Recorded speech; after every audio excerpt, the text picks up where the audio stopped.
Bonjour la team Melon, bonjour la team Boulard, bonjour la team Sniper. Déjà première chose, j'aimerais revenir sur les commentaires de la vidéo sur Fernando Alonso que j'avais vite fait en partie fait où j'étais un peu comme ça, je comprenais plus très bien ce qui se passait. J'ai un peu plus pris le temps de les lire parce que comme vous le voyez il y a quand même des pavés.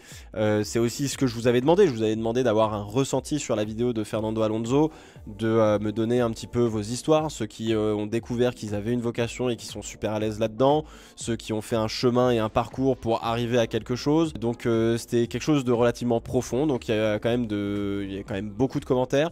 Il y en a beaucoup par rapport à la vidéo qui sont très positifs et je vous en remercierai jamais assez, mais c'est vraiment tip top et ça fait toujours hyper chaud au cœur. Puis il y a quand même des commentaires où bon bah on sent que c'est il y a eu un vrai vécu parfois très difficile et je suis toujours hyper fier, hyper touché aussi par les réponses à ces commentaires là qui sont en soutien à ces personnes qui ont pu faire une dépression ou avoir des moments très difficiles dans leur vie et juste de voir cette interaction entre vous, vous imaginez pas à quel point ça me touche et à quel point ça m'émeut.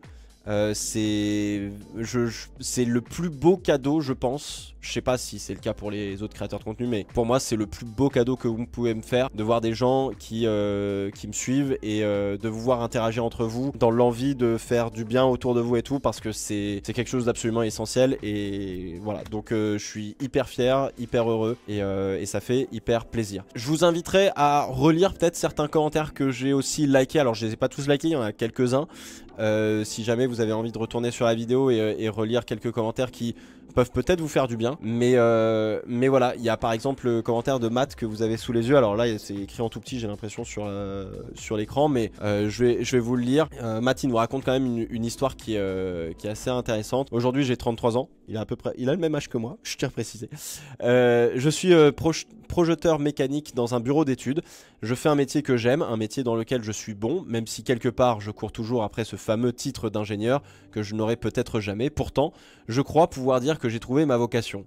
Il faut remonter 20 ans en arrière, en 2005. À l'époque, j'étais loin de ressembler à l'image du bon élève entre guillemets, un vrai cancre au collège. Je passais plus de temps sur mon vélo ou à jouer à GTA qu'à réviser mes cours. Pour le rassurer, je pense qu'on était beaucoup à jouer à GTA ou à être sur un vélo pour le coup, plutôt que sur les cours, mais bon. Puis un jour, un dimanche, comme les autres, tout a basculé. Mon père regardait la Formule 1, il était à fond derrière Schumacher, et moi, juste pour l'embêter, j'ai décidé de soutenir son rival, un certain Fernando Alonso. Je ne le connaissais même pas, mais il était espagnol, comme mes origines maternelles, ça m'a fait marrer. Une course, puis deux, puis toutes les suivantes, et petit à petit, c'est devenu plus qu'un jeu. J'ai commencé à l'admirer, à m'identifier à lui, il se battait sur la piste, il ne lâchait rien, c'est devenu un moteur. En septembre 2005, j'ai eu une révélation. Je voulais devenir ingénieur mécanique pour bosser en Formule 1.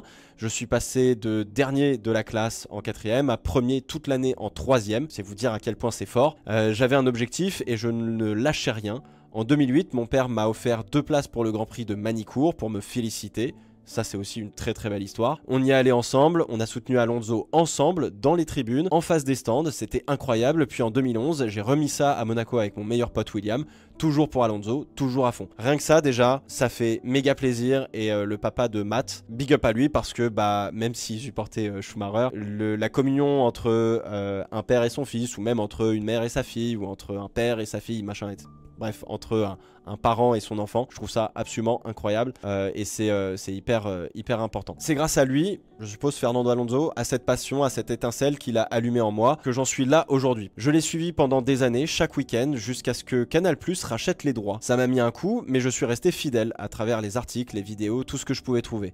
Le plus dingue dans tout ça, aujourd'hui je travaille pour Canal+, c'est moi qui design leur décodeur, le destin est plein d'ironie. Je ne suis pas en Formule 1, je ne suis pas ingénieur, mais je vis de ma passion, je vis de ce qui m'anime, je ne veux pas stagner, je me lance des défis, je me renouvelle, et quand je bosse c'est à 100%, pas autrement, mais jamais à l'aveugle, je creuse les sujets à fond avant de me lancer. Alors non, je n'ai pas atteint mon rêve d'enfant, mais j'en ai construit un autre à mon image, et ça c'est peut-être le plus important. Et même aujourd'hui, 20 ans plus tard, je continue à m'identifier à lui dans mes réussites comme dans mes échecs, parce qu'il m'a appris à ne jamais rien lâcher, à toujours y croire, même quand ça devient dur, parce qu'il est resté fidèle à lui-même, contre vents et marées, et moi aussi, je veux avancer comme ça, avec passion, avec fierté, en gardant le cap, quoi qu'il arrive. Je trouve cette histoire vraiment hyper belle, que ce soit entre Matt, son père, le fait que Alonso lui a permis quelque part de se sortir un peu les doigts entre guillemets, si vous me pardonnez l'expression, pour aller justement passer de dernier à premier en classe,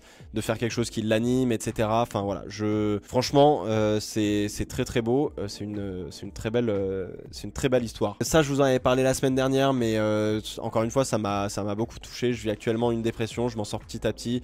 Je pensais pas avoir ton discours à la fin. Qu'est-ce que ça fait du bien, merci. Et encore une fois, vous avez été 3-4, voilà, lui envoyer du soutien et tout. Et je pense que vous vous rendez pas du tout compte à quel point c'est hyper important. Et juste un petit commentaire pour cette personne-là ou pour quelqu'un qui est en dépression, vous vous rendez pas compte à quel point ça peut vraiment mais déplacer des montagnes. C'est un truc de ouf.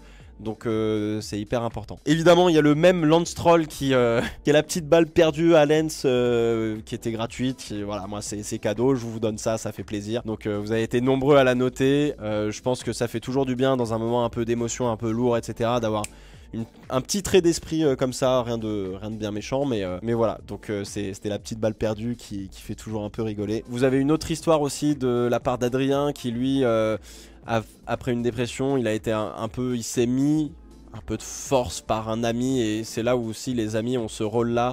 Vos amis les plus proches ont ce rôle-là de vous tirer de temps en temps un peu de votre zone de confort, ou de vous sortir justement de zones qui sont pas bonnes pour vous, puisque lui il a commencé à faire des maraudes caritatives. Et au début, bah forcément quand t'es toi en dépression ou que t'as un problème, la dernière chose à laquelle tu penses, c'est de faire plaisir aux autres, parce que t'arrives pas à te faire plaisir toi-même, c'est l'enfer, machin. Et donc t'es dans un bric-à-brac psychologique hyper compliqué. Et puis j'allais dire de jour en jour, entre guillemets, bah ça allait de mieux en mieux. Et en fait on se rend pas compte, mais faire des bonnes actions et arrêter de se projeter dans les autres personnes, mais tout simplement d'aller voir les autres personnes, d'être à leur écoute, de faire du bien autour de soi. Ça nous fait du bien aussi d'une certaine manière, parce qu'on est dans l'instant présent, on vit quelque chose. Et c'est quelque chose de hyper important. Et aujourd'hui, bon bah ça va beaucoup mieux pour le coup. Et puis bah maintenant il a trouvé entre guillemets un peu sa voie, mais surtout sur le fait d'avoir une aisance relationnelle, au service, le besoin d'interaction sociale, etc. Donc quelque part il a aussi trouvé, j'allais dire, une certaine vocation entre guillemets, mais en tout cas trouvé quelque chose, un mode de fonctionnement qui l'anime et qui lui donne un sentiment d'accomplissement. Et ça c'est hyper beau, encore une fois.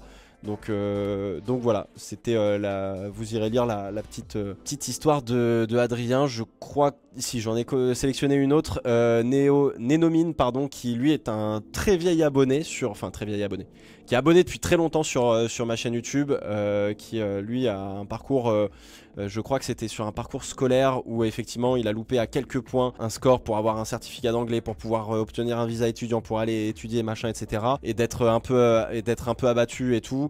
Et finalement, bon bah c'est la fameuse phrase: qui ne nous tue pas nous rend plus fort. On apprend beaucoup plus des échecs que des victoires, c'est ce que disait aussi Niki Lauda.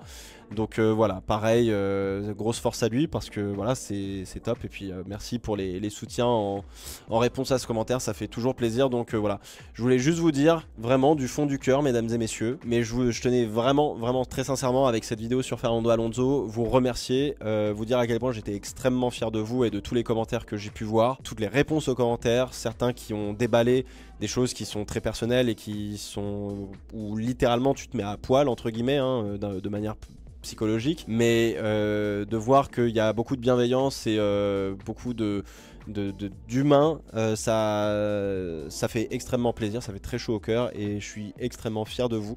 Et je peux que vous inciter à faire ça, et c'est le plus beau cadeau que vous pouviez faire, je pense, à un créateur de contenu, parce que avoir une commu comme ça, c'est beau. Et c'est aussi pour ça qu'on fait ce métier d'une certaine manière, c'est qu'on sait qu'on va trouver des gens qui sont incroyables. Donc voilà, merci du fond du cœur.